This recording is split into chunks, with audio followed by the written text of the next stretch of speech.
함께 봉독한 말씀 중심으로 자기 소견대로 하는 신앙의 결말이라는 제목으로 은혜를 나누도록 하겠습니다. 우리가 이제 먼저는 수요일부터 매주 이제 사사기 말씀을 보다가 이제 주일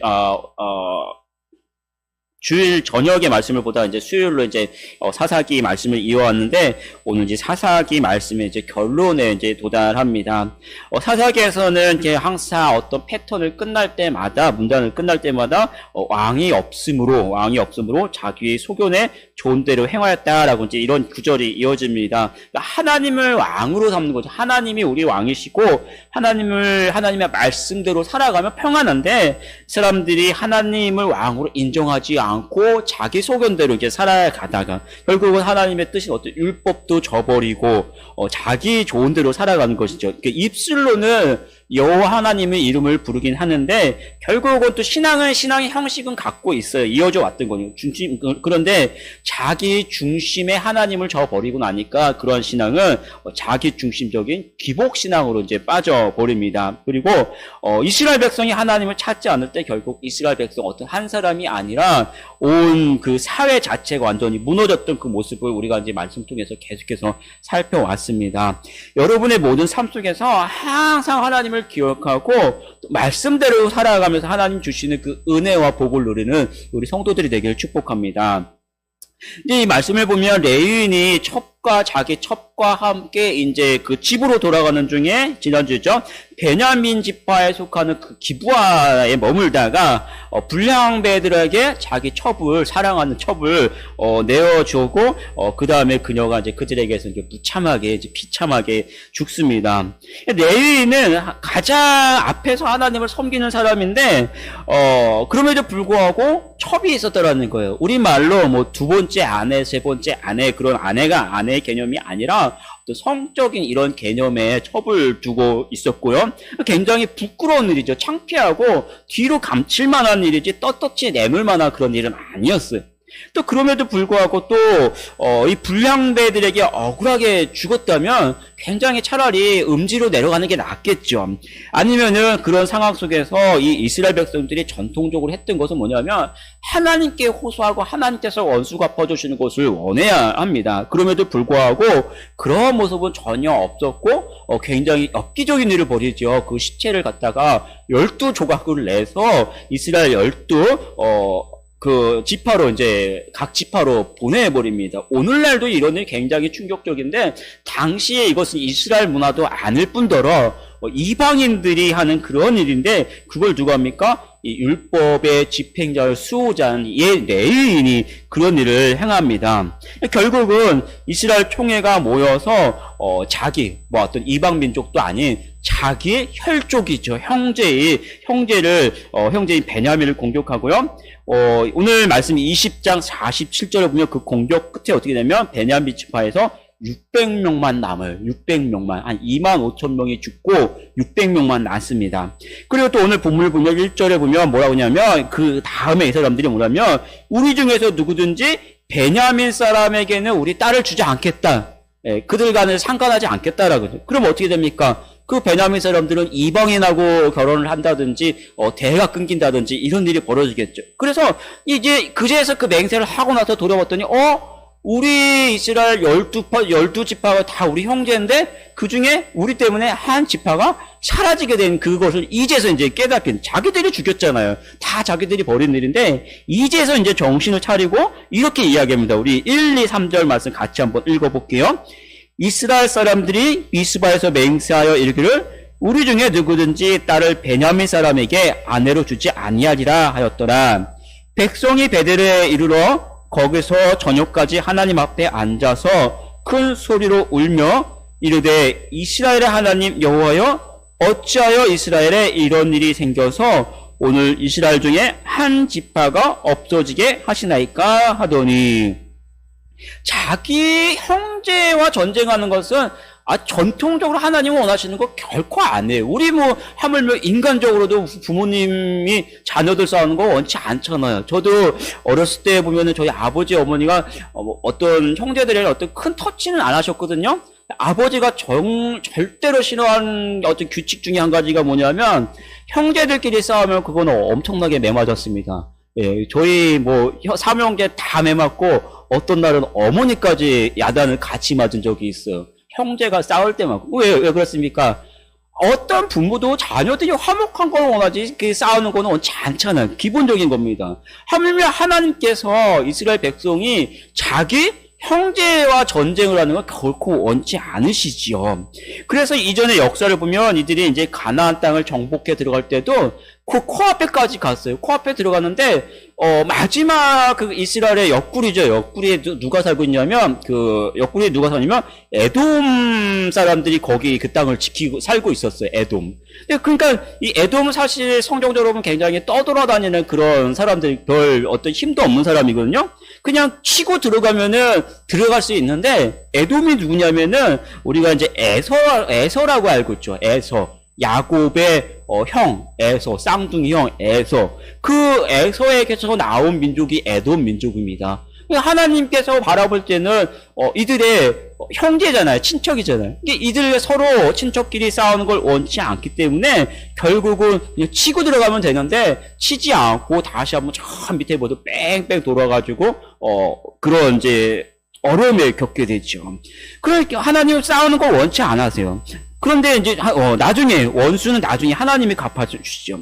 근데 지금 상황을 보면 어떻습니까? 이런 상황 속에서 우리 형제를 치자, 베냐민 치자 그러면 누군가는 한 명이 나와서 그게 말이 되냐, 우리 형제인데, 우리 친척인데 그들을 죽인다는 게 말이 되냐? 누군가는 한 명 그런 얘기를 해야 되잖아요. 아니면은 오히려 이 레위 사람도 억울하긴 하겠지만, 첩이 죽었다니까 억울하긴 하겠지만, 그래도 당신이 레위인인데 좀 참아야 되는 거 아니야? 조금만 참아라. 예? 그런 이야기를 해줄 법한데 아무도 그런 이야기한 사람은 없더라는 거. 이스라엘 전체 총회 중에서 오히려 레위인이 당했다고 하니까 앞뒤 가리지도 않고 오히려 보복 심리에 이게 정의다라는 그런 마음으로 보복 심리에 다 같이 들어가서 자기 한 민족을 죽여버리는 이런 굉장히 1차적인 그런 심리만 가득합니다. 또 한 가지 뭐냐면 전쟁을 하게 되면 성경적으로 이스라엘 백성도 전쟁을 하게 되면 항상 하나님께 물어봤어요. 선지자들을 데리고 제사장을 이렇게 가서 하나님께 물어보고 전쟁을 찾던 게 기본적인 모습인데 이 사사기 말씀을 보면 이들이 이제 치면서 그 전쟁이 앞서서 하나님 우리가 레위인을 칩니까? 라고 물어보는 전혀 그런 기록이 없어요. 전혀.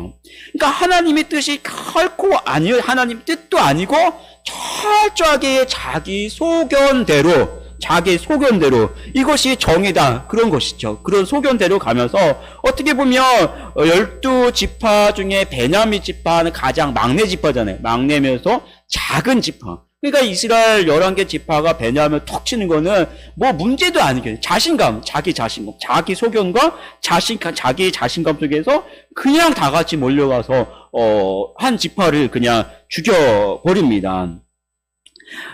그리고 나서는 그들이 뭐라고 이야기합니까? 결국은 나중에 우리 중에 우리 형제가 아니라 다 없어지게 되니까 뭐라고 합니까? 3절 말씀을 보면 이렇게 이야기합니다. 다시 읽어볼게요.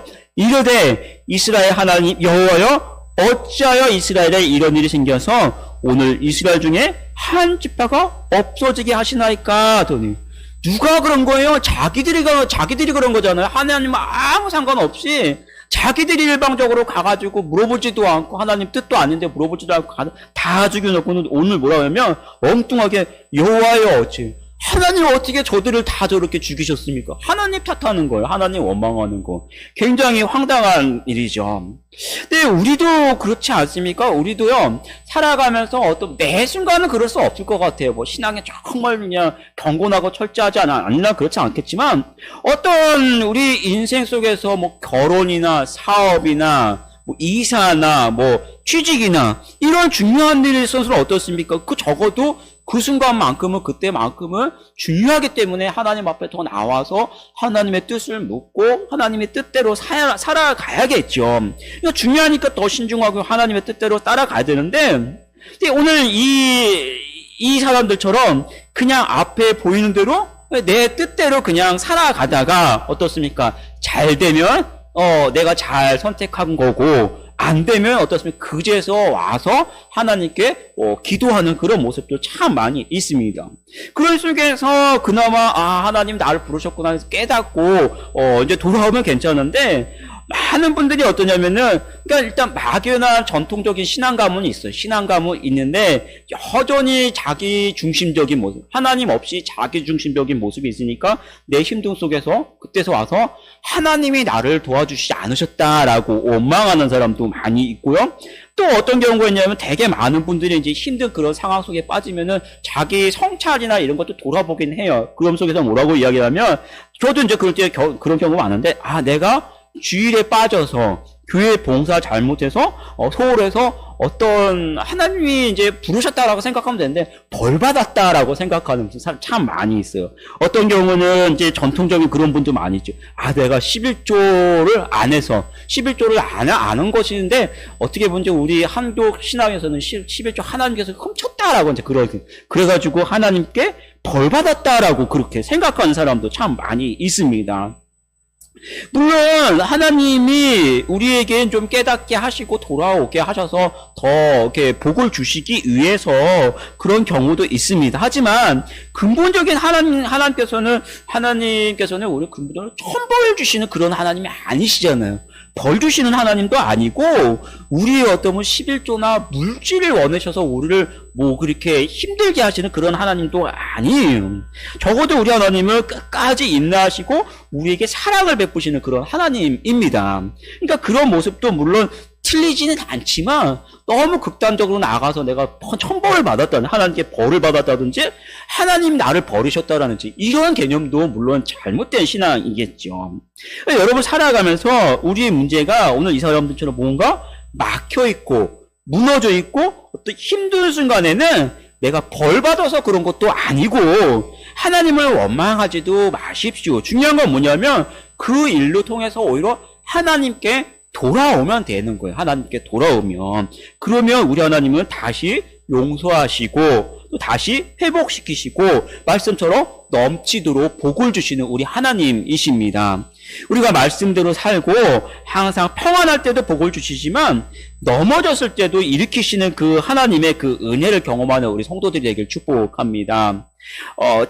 다윗이 그랬잖아요. 다윗이 이제 그 신실하게 하나님을 섬길 때도 있었지만 이 밧세바를 범하고 그 사실이 이제 밧세바 우리아의 아내 그 밧세바에게서 아이가 이렇게 임신이 되고 나니까 그 사실을 이제 감추려다가 안 되니까 어떠니까 그 우리아라는 자기의 충신을 갖다가 죽이는 살인까지 이제 저지르게 되죠. 그러니까 그 살인자를 어떻게 용납합니까? 근데 하나님께서는 그를 돌이키게 하시기 위해서 선지자를 보내시고 선지자가 책망할 때 성경을 보면 몇 날 며칠을 정말 그 이불에서 그냥 요가 흠뻑 젖을 만큼 울면서 이렇게 회개하죠. 그리고 결국 하나님께서 하나님의 그 용서하시는 그 하나님의 은혜를 경험하고 시편 31편을 보면 이렇게 기록합니다. 허물의 사함을 받고 자신의 죄가 가려진 자는 복이 있도다. 그러니까 물론 평안할 때 주시는 그 은혜도 있지만 그렇지 않고 우리가 넘어졌을 때 다시 한번 일으키시는 그 하나님의 은혜도 우리가 경험해야 하는 것이죠. 또 다시 일어나서 우리를 위해 죽으시고 또 다시 사신 그 예수 그리스도의 은혜를 붙잡는 것이 성도들의 삶의 태도입니다. 여러분이 길이 막히고 힘들 때 또 넘어졌을 때 예수님을 붙들고 용서하시고 다시 세우시고 넘치도록 복을 주시는 그 하나님의 은혜를 경험하는 우리 성도들이 되기를 축복합니다. 이 사사기 말씀은요, 처음 말씀을 보면 어떻게 시작하냐면, 갈렙의 아우 그 운니엘이라는 사람이 첫 번째 사사로 이렇게 등장을 합니다. 그러면서 이 가나안 땅의 드빌이라는 것을 그 운니엘이 이제 정복을 하면서, 정복에 대한 그 상으로 뭘 받냐면, 그 갈렙의 딸과 함께 이제 결혼하는 그런 이제 상을 줍니다. 그 하나님을 의지하고 말씀에 순종하면서 약속하신 땅을 차지해 가고 그러면서 또 가정에 대한 어떤 평안한 그 모습을 하나님께서 복된 모습으로 이제 보여주죠. 그런데 오늘 우리가 계속해서 살펴봤던 것처럼 이 사사기의 마지막은 어떻게 됩니까? 완전히 뒤바뀌죠. 하나님도 무너지고 율법도 무너지고 레위라는 사람이 완전한 처절하게 타락하면서 거기에서 이제 봤던 것처럼 동성애, 죄악의 어떤 끝판왕인 동성애, 그리고 살인까지 이어지죠. 그 그 다음에 마지막에 어떻게 됩니까? 이스라엘 전체적인 민족의 어떤 민족 전체가 관계 어린 그런 어떤 살육의 모습을 이렇게 딱 그냥 그런 모습으로 마지막을 끝내버립니다. 참 희한하죠. 창세기에도 보면 이런 패턴이 나와요. 하나님이 천지를 아름답게 만드셨고 제일 먼저 하신 것 중에 한 가지가 뭐냐면 이스라엘 백성들에게 선악을 알게 하는 그 나무의 열매를 먹지 말라라고 이야기합니다. 이게 이제 하나님의 말씀이고 당시로 보면 율법이 되겠죠. 율법을 주시는 거예요. 그 말씀을 준행할 때는 모든 것이 다 평안했고 또 그 다음에 이어지는 게 뭐냐면 아담과 하와의 어떤 행복한 그 가정의 모습을 또 보여줘요. 그런데 중요한 건 뭐냐면 그들도 역시 그 선악과를 따먹음으로 해서 율법이 무너짐으로 인해서 이런 관계들이 다 깨어지고 그들에게 죄가 들어오고 어떻게 됩니까? 결국 쫓겨나면서 제일 먼저 보여준 게 형이 동생을 돌로 쳐 죽이는 살인이라는 그 모습을 또다시 보여주죠. 이것이 성경의 많은 패턴이에요. 사사기에서는 하나님을 떠난 백성들의 모습을 그대로 보여주는 거죠. 사회의 기본적인 어떤 질서도 없고 또 서로 속이고 그 다음에 이제 성적으로 어떤 극도로 타락하고 심지어 살인도 서슴지 않는 이런 모습들. 계속해서 이게 사사기에서 이런 모습들을 보여주고 있는데 이 모습이 어떻습니까? 어떻게 쫙 보면은 성경에 비춰서 보면 오늘날 이 사회의 모습이 너무나도 사사기 시대하고 너무나도 똑같아요. 교회는 많이 있어요. 이스라엘 백성들이 교회는 많이 있고 많은 성도들이 있는데 사회 밖의 모습을 보면 너무나도 기준 체계도 없고 윤리도 없고 법도 무너지고 어떻습니까? 서로 뭐 죽이고 살인하고 전쟁하고 너무나도 많이 있죠. 요번 주 안에도 굉장히 충격적인 사건이 있었잖아요. 인천에서 아버지가 아들을 죽이려고 총을 만들었어요. 얼마나 대단합니까? 그냥 우발적으로 죽인 것이 아니라 죽이려고 그 오랜 시간을 총을 만들어가지고 죽였다라는 거예요. 놀랍죠, 놀라워. 어떻게 이런 일이 벌어집니까? 요즘 여러분 혹시 기억하시는지 모르겠는데 한 몇 해 전만 보면은 전국 각지에서 무슨 사건이 말하냐면 빌라왕, 전세왕 그런 말 들어보셨나요? 어떤 몇 명의 사람이 돈을 모아갖고 뭐 괜찮은 빌라 하나를 사는 거예요. 그러면 빌라 하나에 뭐 3개, 4개, 이 정도는 좀 방이 있겠죠. 그러면은 예를 들어서 빌라에 4명이 살 수 있으면 4명한테 전세를 내줘야 되는데 어떻습니까? 40명한테 전세를 내줘가지고, 아무도 들어갈 수 없는 그게 뭐 어떤 경우는 온 마을 하나가 그렇게 사기를 당하고, 그게 이제 전국적으로 막 그런 일이 있었죠. 사기, 살인, 요즘에 이어지는 어떤 전쟁의 모습, 끊이지 않는 전쟁의 모습, 이런 것들. 이게 뭡니까? 결국은 하나님 떠난 죄악된 세상의 모습이 바로 오늘날 이 시대의 모습이고 그 속에서 살아가는 것들이 바로 저와 여러분이죠. 그런 속에서 우리가 어떻게 살아가야 합니까? 성경을 보면 예수님이 오시기 전에 세례 요한이 먼저 정답을 가르쳐 줍니다. 사람들이 세례 요한이 이제 회개를 전하니까 세례 요한이 이렇게 이야기합니다. 누가복음 3장을 보면 제가 읽어드릴게요. 대답하여 이르되 옷 2벌 있는 자는 옷 없는 자에게 나눠줄 것이요 먹을 것이 있는 자도 그렇게 할 것이니라 하고 세리들도 세례를 받고자 하여 와서 이르되 선생이여 우리는 무엇을 하리까 하매 이르되 부가된 것 외에는 거두지 말라 하고 군인들도 물어 이르되 우리는 무엇을 하리까 하매 이르되 우리에게서 강탈하지 말며 거짓으로 고발하지 말고 받는 금류를 족한 줄로 알라 하니라. 조금 더 있는 사람이 없는 사람들한테 나눠주는 것들, 아니면 세금 건 사람이 자기의 어떤 법대로 걷어들이는, 정직하게 걷어들이는 것들, 군인이 힘이 세니까 약한 사람들을 보호해줘야지 강탈하지 않는 것들 어떻습니까? 기본적인 모습이잖아요, 기본적인. 그런데 당시 사회 체계는 이미 이런 모든 것들이 다 무너져서 세금 걷는 사람들은 그냥 마음껏 걷어들일 수 있고 힘 있는 군인들은 약한 사람들 갖다가 두들겨 팰 수도 있고 감옥에 갇혀 이런 것들이 사회의 모습이었다는 것이죠. 그런 속에서 하나님의 백성들에게 회개할 때 다른 것들을 요구하는 것이 아니라 물론 예수님이 오셔서 그들에게 이제 예수님을 믿기도 하겠지만 그 기본적인 모습들, 자기가 하나님의 백성으로 갖춰야 하는 그런 모습들을 이야기하고 있습니다. 오늘날도 이런 죄된 세상에서 여러분이 가족과 이웃들과 함께 살아가면서 가깝게는 내가 매일 만나는 여러분의 자녀들, 여러분의 남편, 아내들에게 있어서 그들을 사랑으로 돌아보여주는 거 어떻습니까? 정말로 당연한 거잖아요. 그죠? 어머니가 자녀들을 위해서, 남편을 위해서 맛있는 밥을 해주고 학교 갈 때는 챙겨주기도 하고 이런 거 너무나 당연한 거잖아요. 그런데 어떻게 보면 이 시대에는 그것조차도 무너져서 여러분이 가정 속에서 내 가정, 사랑하는 자녀들에게, 남편에게, 우리 아내에게 이런 정성으로 그들을 섬겨주는 것조차도 하나님의 백성으로 지극히 아름다운 모습이 됩니다. 하물며 우리가 살아가면서 어려운 이웃들을 조금씩 도와주고 직장이나 사업체에서는 정직하게 돈을 벌고 이런 것들 지극히 당연하면서도 당연한 것이 아닌 것이 지금 이 시대의 모습이에요.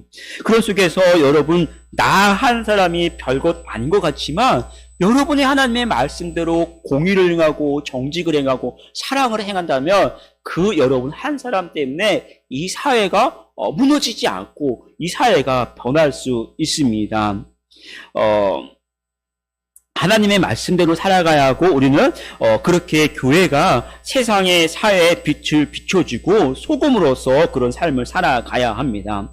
사세기는요, 그때 이스라엘에 왕이 없으므로 사람이 각기 자기의 소견에 오른 대로 행하였다라는 이 말씀으로 다시 한번 마무리를 짓게 됩니다. 사람들은 하나님을 인정하지 않고 자기 소견대로만 살아갔어요. 그러나 이스라엘을 부르시는 하나님의 그 계획과 음성은요, 어느 한순간에도 멈춰서지 않았습니다.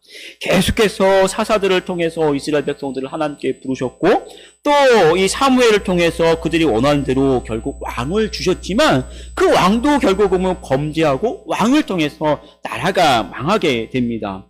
결국은 하나님이 직접 육신을 입고 우리 왕으로 오셔서 율법을 다 완성하시고 우리 구원을 이루셨고 천국의 길, 영생의 길을 우리에게 열어주셨어요. 사사기가 우리에게 주시는 말씀은 다른 것이 아니라 우리의 왕이신 하나님을 다시 한번 우리 왕으로 인정하고 살라는 것이죠. 특별히 연약한 우리를 위해 우리를 구원하러 이 땅에 오신 예수 그리스도를 다시 한번 더 깊이 바라보고 그분의 은혜로 살아가는 우리 성도들이 되길 축복합니다.